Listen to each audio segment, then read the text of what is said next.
je n'aurais jamais cru apprécier autant ce drama, et pourtant. Là, je vais vous parler de We Are, qui est sorti genre cette année, 2024. C'est un drama thaï de la JMM TV. Donc JMM, en général, on est sur du 10, 12, 14 épisodes, allez, à la limite. Là, ils ont fait, let's go, on part sur du 16. Déjà, j'étais inédit, let's go. 16 épisodes de genre 50 minutes, 1 heure, donc on est sur un format quand même extra large. Et quand j'ai vu tout ce qu'il allait falloir traiter dans l'histoire, je me suis dit, ok, d'accord, je comprends.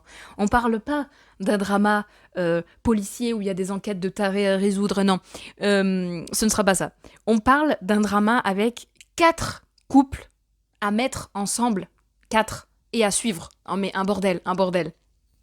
We Are, c'est une comédie romantique basée sur... c'est que des étudiants. Ils sont d'ailleurs tous dans la même université, évidemment, sinon ça rajouterait des problèmes.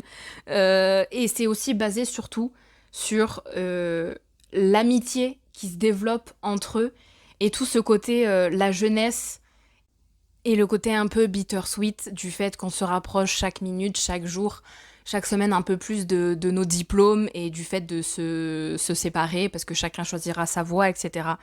Donc en fait, il y a 2 squads différentes qui vont finir par se, se rencontrer, mais aussi se mixer et devenir une seule grosse squad, et qui est genre juste pépite, très très drôle et très touchante. On va parler de Poom et de Pim, parce que c'est eux qui ont beaucoup été mis en avant, comme si c'était genre le main couple, et je pense qu'il est considéré comme le main couple. C'est Pond et Pooin de Never Let Me Go et Fish Upon the Sky. Et alors que j'avais bien aimé Fish Upon the Sky, j'étais en mode ok, d'accord. J'avais kiffé Never Let Me Go.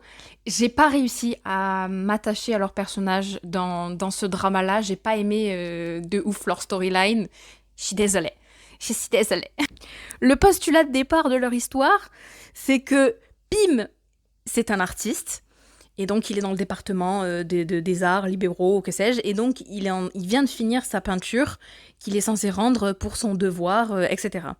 Donc, le gars traverse le campus avec sa peinture sous le bras et son kiki dans les cheveux. Genre, il s'est fait un palmier. J'en pouvais plus, c'était trop drôle. Bon, anyway.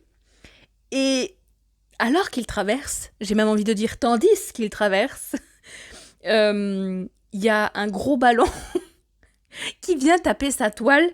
Un gros ballon plein de terre, hein, sinon ce ne serait pas drôle. Et sa toile se retrouve, mais alors dégomme, mais bien comme il faut, tu vois, genre avec les grosses phrases de ballon. Et du coup, il a le seum, hein, c'est bien normal, on le comprend. Et il va demander des comptes à Poum, le gars qui a tiré le ballon et qui est en mode wesh gros, renvoie la balle. Parce que c'est ça, hein, littéralement. Il est, mais comment ça, wesh gros? Genre, tu dégommes ma peinture, moi c'est mon devoir que je suis censée rendre, et pour toi c'est normal. Donc il a le seum. Et il lui met un joli coup de pied dans les glaïeuls, dans ses clochettes du Père Noël, hein, si tu préfères. De là commence un petit climat tendu entre les deux, puisque bien évidemment, comme tout un chacun, tu vas pas forcément kiffer la personne qui t'a mis un gros coup de pied dans les parties intimes. Donc ça devient un peu tendax, et en fait, ils se recroisent sur le campus, et Poum a fait des examens médicaux. Littéralement, il a rien, le ref, hein, mais bon, bref. Il a fait des examens médicaux et il va voir Pim en mode j'ai tant de préjudices et tant de de problèmes de santé maintenant à cause de toi, donc il va falloir que tu me rembourses. Et l'autre est en mode je suis un étudiant en fait, monsieur, je n'ai pas l'argent, littéralement je suis sans le sou. Et elle fait ah ben dans ce cas-là, pendant une période donnée, tu deviens mon esclave. Et je crois que c'est à ce moment-là, et je crois que c'est l'épisode 1, hein, que je suis vraiment en mode, eh ben non, eh ben ça va me saouler, et j'avais pas tort, parce que ça m'a saoulé. Leur relation se développe sur ça, et je suis en mode, c'est les années 2010, là, les coups d'esclave, genre ça m'a saoulé. Et en plus, ça a même pas été bien fait, je trouve. Je sais pas comment expliquer. Je trouvais le personnage de Poum, mais insupportable. Je crois qu'il y a eu très très peu d'instants où j'étais, ok, il me saoule pas. Genre, c'était pas bon. Bon, je vous le donne en 1000. Il va être son esclave pendant un certain temps, le temps qu'il refasse sa peinture au propre, etc. Et donc l'autre, il va lui dire ah, faut que j'aille au supermarché, faut que tu viennes avec moi. Genre, c'est pour que le gars, il lui porte ses sacs, etc. Genre, ça va devenir son shuttle un peu, tu vois. L'un dans l'autre, ils commencent à se kiffer, la romance se développe. Bon, ça, on tourne la page, c'est bon pour eux. Le deuxième couple qu'on suit, c'est Q, qui est un des meilleurs potes de Pim, et Toy, qui est le junior de Q et Pim, en art, qui est également un pote de Poum. Genre c'est son junior aussi de son collège ou que sais-je là. Donc tout ce petit monde se connaît du coup. Toy, c'est ce gars-là, genre c'est le sugar baby dans le sens où tout le long du drama, le ref, il va se faire choyer par tout le monde. Genre il est trop mims et du coup il en joue pour obtenir tout ce qu'il veut et le pire c'est que ça marche et je suis genre je suis là pour ça, je kiffe.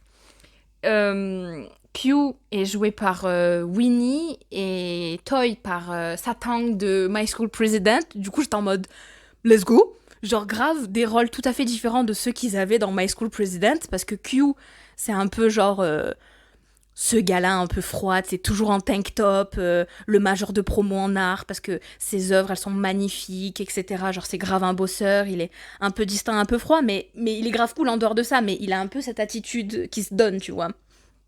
Et à côté, t'as Toy qui est genre lovey-dovey, genre cœur-cœur, et qui est en giga crush sur Q. Et leur dynamique, elle est vraiment drôle parce que c'était inversé en fait dans My School President, et c'est bien de se diversifier et de faire des rôles qui sont différents. J'ai kiffé, leur romance, elle est douce.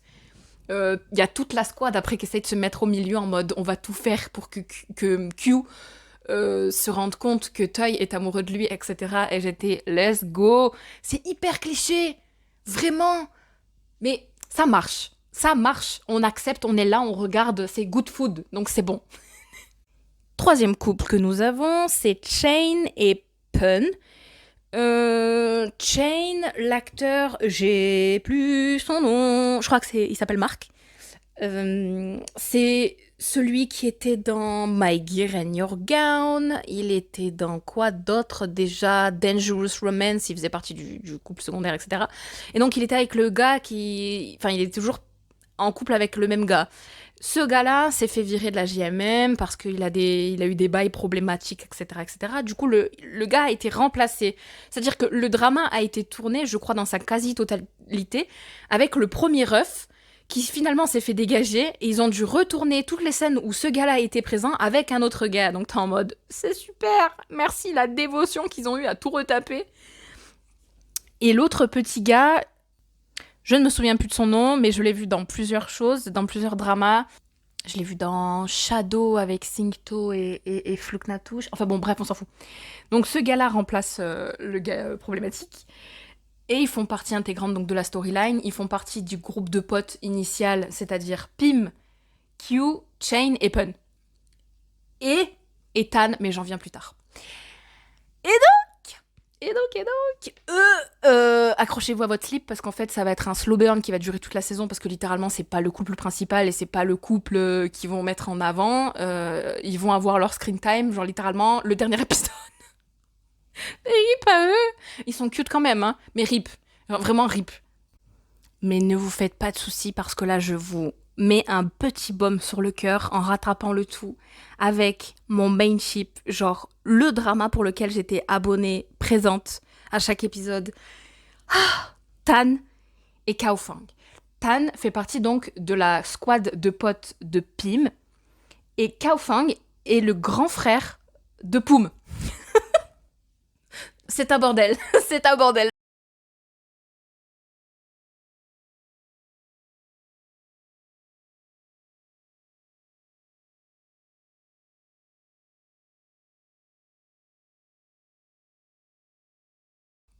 Tan, Kaofang et Poum se sont rencontrés quand ils étaient au lycée. Et genre, il y a eu du fight, etc. Au début, Tan et Kaofang pouvaient pas se voir. Ça s'est développé en amitié et Tan est éperdument amoureux de Kaofang. Et en fait, on voit pas le début de leur histoire d'amour, ce que je déplore d'ailleurs. J'aurais kiffé. On voit uniquement le moment où ça y est, c'est acquis, et où Tan avoue ses sentiments à Kao Fang en lui disant wesh, on sort ensemble ou pas là? Et vraiment, vraiment, s'il y a une petite fée, s'il y a une petite divinité qui traîne, s'il y a une oreille curieuse de la GMM TV qui m'écoute, qui m'entend, si les voix de l'univers peuvent, s'il vous plaît, transmettre mon message, il est l'heure. It's time. Genre, c'est le moment de donner un drama à Ao et Boom en main leads parce qu'on en a vraiment besoin.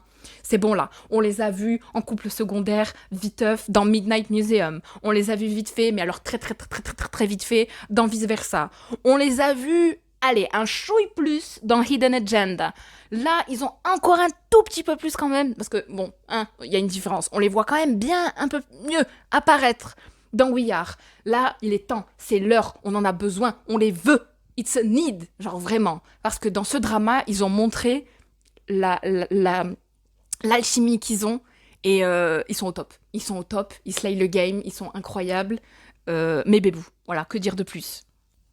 Tan, c'est ce gars-là, tu sais, qui est beaucoup bolos, parce qu'il est très très très bolos, toujours à teaser les autres, etc.